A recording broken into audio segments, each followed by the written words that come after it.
Pokrovsk is not a city that suddenly appeared on the world's radar. It is not a place that became relevant because of a single event. For years, this city has lived under the shadow of conflict, close to Donetsk, close to supply routes, close to the reality that stability in Donbas has always been temporary. When outsiders look at Pokrovsk today, they often see it as a rear area city, a transit point, a logistics hub, a place that is still safe. But for its residents, Pokrovsk has never truly been safe. It has always existed in a state of waiting for escalation, waiting for political decisions, waiting for a conflict that would one day reach their doorstep. That is why, when evacuation happens again, reactions are not uniform. Some leave, some stay, some refuse. This is not an anomaly. It is a human pattern shaped by prolonged conflict. This video does not attempt to absolve any side. It seeks to unpack why Pokrovsk became a social, psychological, and historical time bomb.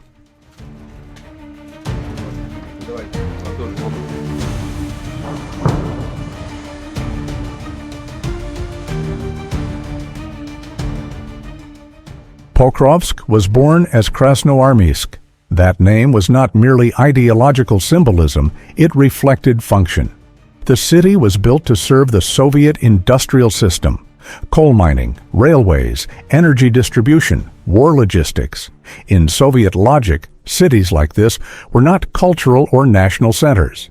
They were components of a larger machine, and as long as the machine worked, the city survived. Residents were not taught to question the state. They were taught to work, endure, and follow the rhythm of the system. Security came from order, not from political freedom. This created a very specific type of society, one that judged the state not by ideology, but by its ability to provide stability in everyday life. When the Soviet system collapsed, it was not only a country that fell apart, it was certainty itself. And that loss became the foundation of long-term disappointment.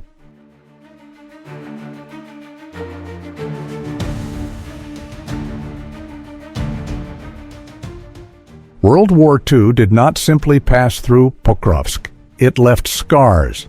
The Nazi occupation of Donbas was among the most brutal in Eastern Europe. Mass executions, forced labor, the destruction of entire communities. For local residents, war is not an abstract historical chapter. It is family history. The Red Army's return came at an enormous cost. Liberation was paid for in blood, and the city survived, deeply wounded. Mass graves around Pokrovsk are not propaganda monuments. They are historical evidence. In communities like this, Soviet military symbols are not automatically read as aggression. They are often read as protection. This is why memories of past wars continue to shape reactions to new ones.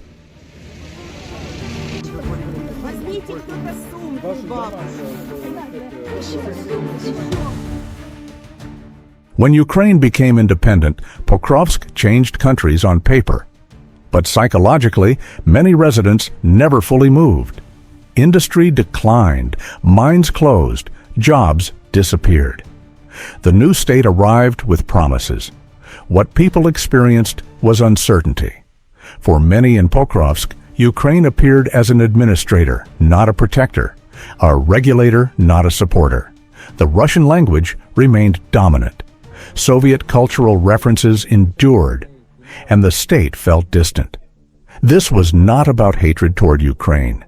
It was about the absence of emotional connection. And a state without emotional connection is always fragile in regions like this.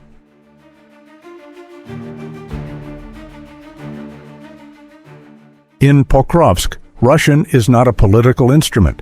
It is the language of home. When language policies began to feel like pressure, many residents felt their identity was being misunderstood. This was not about rejecting Ukraine. It was about not feeling heard. Culture cannot be changed by legislation. It changes through time and trust. And in Pokrovsk, that trust had been eroding for years.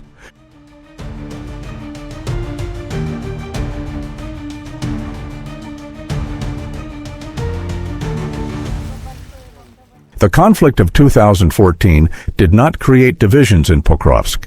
It deepened existing ones.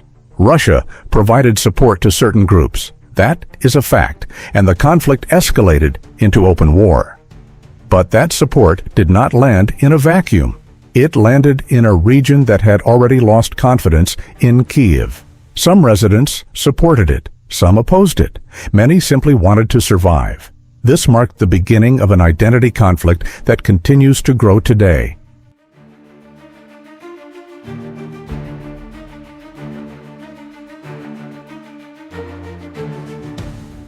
A short war creates panic. A long war creates habit.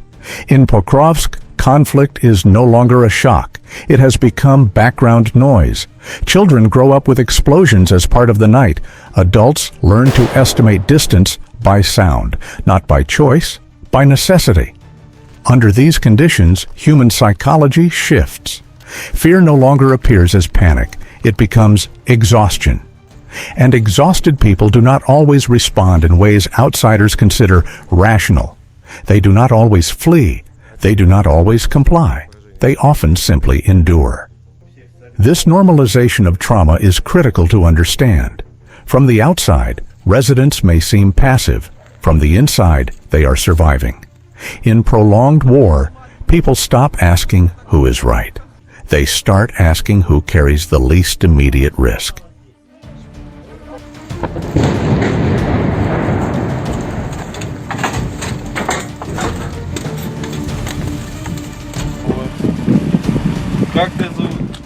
For residents of Pokrovsk, evacuation is not a technical procedure.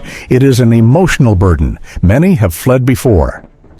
In 2014, in the years that followed, leaving means abandoning a home with no guarantee of return. Leaving means starting over. Leaving often means never coming back. Evacuations organized by the Ukrainian state are often experienced as cold and procedural. Forms, buses, unclear destinations. Not because Ukraine does not care, but because modern states operate through bureaucracy, not intimacy. By contrast, evacuations conducted by Russian forces feel different to some residents. More direct, more decisive, more structured. This is not about moral absolutes, it is about perception. For communities shaped by Soviet memory, order is often interpreted as safety. This is why some residents choose to stay and wait, not because they glorify Russia, but because uncertainty feels more dangerous than change.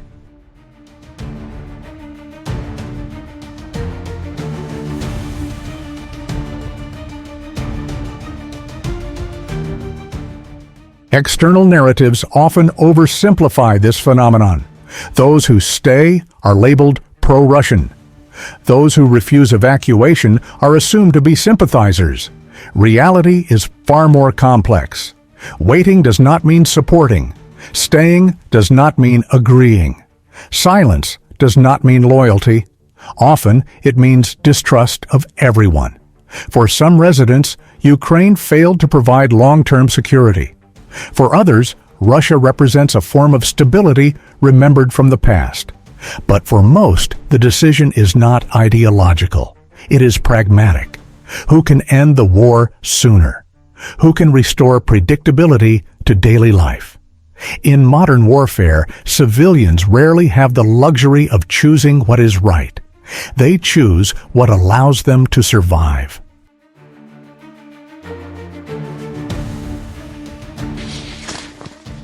Pokrovsk today is not only a physical battlefield, it is a narrative battlefield. For Ukraine, Pokrovsk represents sovereignty, a city that must be defended to demonstrate territorial integrity. For Russia, Pokrovsk carries historical, cultural, and linguistic resonance, a place where the narrative of protecting Russian-speaking civilians can be constructed. For the West, Pokrovsk is often reduced to a point on a map of aggression. Another example of geopolitical confrontation. The problem is that these narratives often speak past one another and rarely listen to the people who live there. When civilians are reduced to symbols, decisions tend to ignore their lived reality. That is where the real-time bomb lies, not in tanks, not in missiles, but in the failure to listen. Segment 11. Pokrovsk as a pattern, not an exception. Pokrovsk is not an anomaly. It is a pattern, a post-Soviet industrial city, an unresolved identity, a heavy inheritance of war. If Pokrovsk fractures socially and politically, it is not because of a single decision, but because of decades of accumulated neglect. And as long as regions like this are treated as strategic objects rather than human communities, similar conflicts will continue to emerge. Pokrovsk is not only about Ukraine or Russia, it is about how unresolved history always returns.